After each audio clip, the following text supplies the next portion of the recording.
Joel, as president of the Carnegie Council of Ethics and International Affairs, I mean, obviously you have a critical role in this debate in American public life, I would argue. And let me also take this moment to express our gratitude on part of the Elliott School for the partnership that we're continuing to build in the space.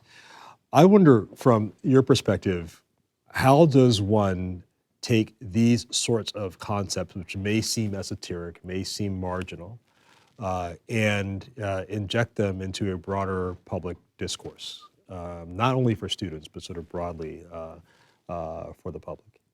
That's great. First of all, thank you. Thank you for coming here. Thank you for what you're doing in the school. I do think that one way to get to a better public dialogue and better public understanding is to actually teach these issues at the graduate level, at the undergraduate level, and at the level of civics in public education, all the way through our system. So I think what you're doing is essential. I don't have any sort of magic answer to this, but I think that the best way to teach leadership, ethics, and practice is actually to show it, much as you're doing now, to raise it up, to shine the light on it, to heaven help us analyze it in some way, and to have a civilized discourse around it. That maybe the bar may be too low, but I think if we can, in some ways, depoliticize it and just say, this is an ethical issue. It's about who we want to be as individuals. I think ethics a lot is about just self-discovery. Who am I? What are my values? What are my standards? What do I expect of myself? And then also, of course, the institution that I'm in. To have some some personal reflection and some public reflection on norms. I see that this has become a more public word now. I think it's a good thing. What is the word norm? A norm is expected and required behavior. What do you expect and require from yourself? What is expected and required from the institution in which I serve? Think about it. Those things change over time. Right? Norms are not static. They change a lot. And think about in your own lifetime, the institutions that you're in, the norms change. Right?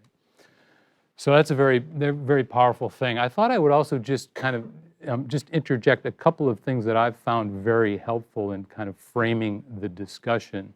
Some of them having to do with a couple of presentations that were given here at Carnegie Council that were informed by scholarship, but were public-facing. And one was just a few weeks ago, John Lewis Gaddis was here talking about his book on grand strategy.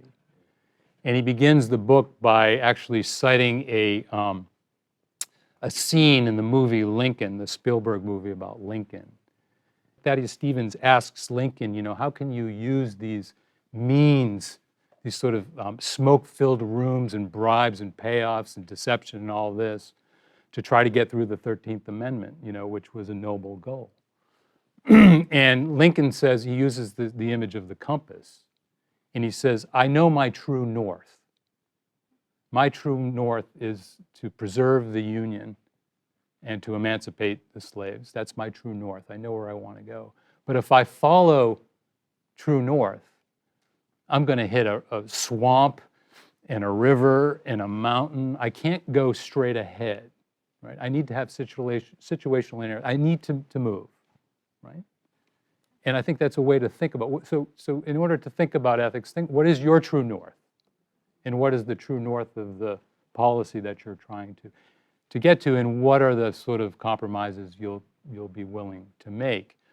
I remember as an undergraduate, there was a famous lecture given by Frank Friedel, who was a biographer of Franklin Roosevelt. He made a similar point about Roosevelt.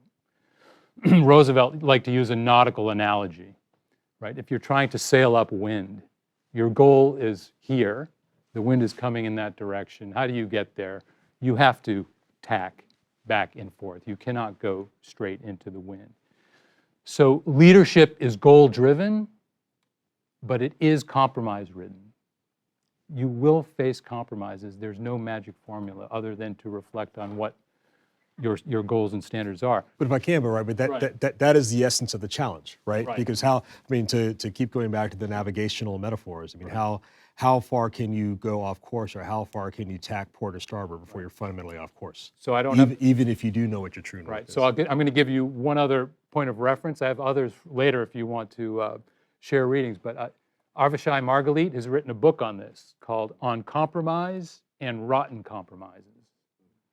And he tries to answer without a degree of precision, but I think it gets close to what you're asking. What are the compromises that you're willing to make, and what are the compromises that you're not willing to make?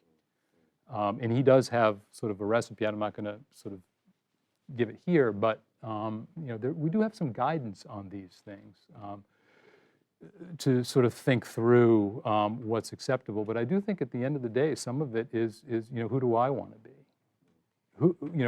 What is my role in this? And at the end of the day, maybe I won't be remembered.